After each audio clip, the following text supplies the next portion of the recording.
nuk kam...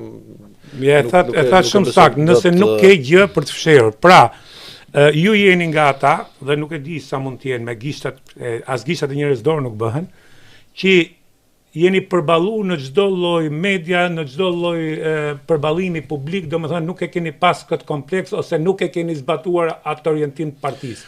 Po dhe nuk e di nëse është orientim partie, po edhe në qoftë ashtu nuk është i drejtë, është i gabuar, po nëse do ta thosha kështu domethënë për te modestisë, po ka rezultuar mirë, se kanë fituar. Pra njerëzit dhe kanë vlerësuar këtë gjë. Njeriu që ballafaqohet në betejë fiton nuk humb. Nëse nuk, po edhe nëse humb në betejë duke luftuar, prapë je dinjitos. Nëse e humb një luftë duke qëndruar i fshehur, nuk të vlerëson njeri. Nuk vlerësohesh dot si frikacak apo si njeri që ikën betejave apo si njeri që je njeri që përballohesh. Pra edhe në luftë në luftrat reale vlerësohet kush përballet, kush rrim pas ferre mund të jetojë më gjatë, po ç'është si zgjedh tjetër, do jetosh me dinjitet apo të jetosh pak me si kulturë, si popull na dënon ton, pavarësisht aty në trumpetave folklorike që i vim, nuk e kemi shumë të fortë për balljen.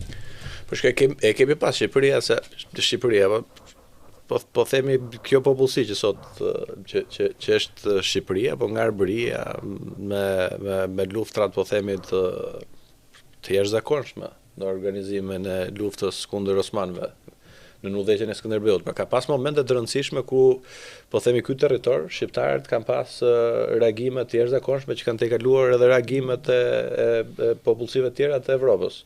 Ka pas momente të tjera pasaj që kemi qenë të fundit, pra në momenti i pavarësisë, pra në Ballkan kemi qenë të fundit, pra momenti i rënies komunizmit, pra ka pas disa momente të tjera që reagimi ka qenë me vonesë. Nuk mund të kem gjykim, po themi, për popullin, se mund të jetë gjykim shumë për elitat në këtë rast, por fakti është ky dhe pavarësisht se mund të duket edhe kështu si ju thatë, unë mendoj që qytetarët shqiptarë për shkak të temperamentit që e kanë, po themi, ndryshe edhe të kulturës të rrënjosur në mënyrë të tillë për kaq qindra apo mijëra vitesh, besoj që vlerësojnë njerëzit që bëjnë betejë, çka do të thotë që e vlerësojnë atë, vlerësojnë njerëzit që janë luftëtar, nuk vlerësojnë njerëzit që rrin ferrave.